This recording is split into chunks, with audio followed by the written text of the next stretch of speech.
Hi, Dr. Frazier. It's Veronica Hernandez for EDAD 696, and this is my reflective journal regarding suspensions and expulsions.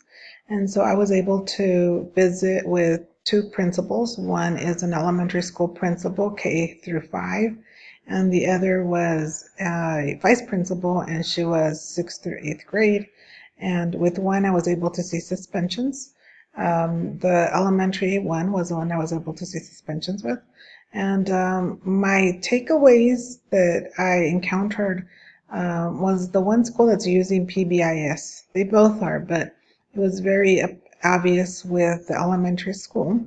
And the biggest takeaway, I guess, was that they really haven't suspended this year. They haven't done too many suspensions for the fact that they're really using their PBIS protocols.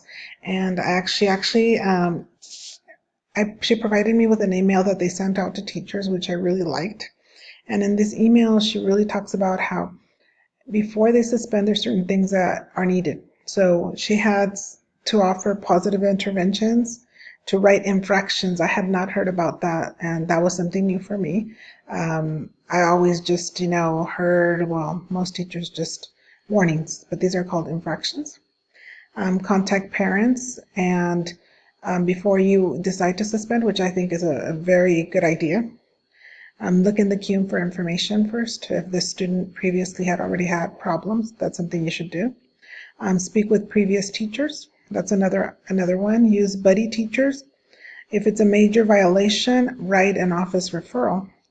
And office will investigate, counsel, call parents, and assign consequences. And then the office referral will be in your box. So there's a protocol. Teacher will remember to remind the student what the consequences are. And office referrals are located in the office. Please pick them up. So they have like their own little protocol that the teachers follow. And I really like that. That was a good takeaway for me. Another takeaway was the fact that when there is a suspension, there is an investigation that happens. It's not just, well, the student didn't behave and then the teacher calls and she's mad and then all of a sudden, please suspend the student. And that was one of the situations with 3 first graders. The vice principal was talking to them and she informed me a little bit about how the teacher felt very hurt because she had a student from Africa arriving and 3 of the students were actually indigenous Oaxacan students were being very mean to the little African student. And so the teacher took it personal and the teacher basically said suspend them. But the vice principal said we need to actually do an investigation, and that's exactly what she did. So she did an investigation and she saw that, yes, effectively they were bullying the student and they did get suspended. But she did first follow through with an investigation, so due process for the students, and then they did inform the parents of the situation. So it's handled in a very professional manner. The other one, I guess, was the expulsion. I had heard about expulsions, but I really didn't understand the process. So it's a rather long process. There has to be some kind of pattern.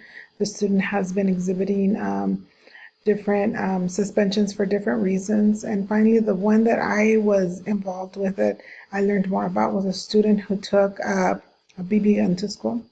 And so the student was already in the middle school and there was a group of people that came together, and I have that in my notes, which you will be seeing.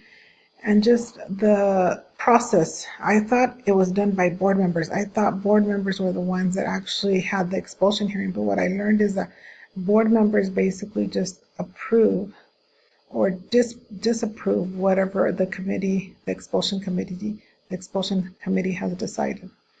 So that takeaway for me is that, I need to learn that there is a process for suspension, there's a process for expulsion, and that it doesn't just happen due to feelings, but there has to have been some kind of, I would say, intervention before you decide to do any of those items, which is suspending or expelling students. And for the most part, schools are choosing to not suspend or to expel, and the expulsion is like a last resort. And luckily, the district I work for, they really tried to make sure that it is the very last resort. They've tried everything in their power to keep the student.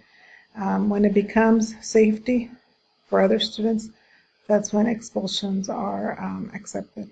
So Those were the three takeaways that I got from this process. So hopefully I will have some more notes for you in my writing. Thank you. Have a great day.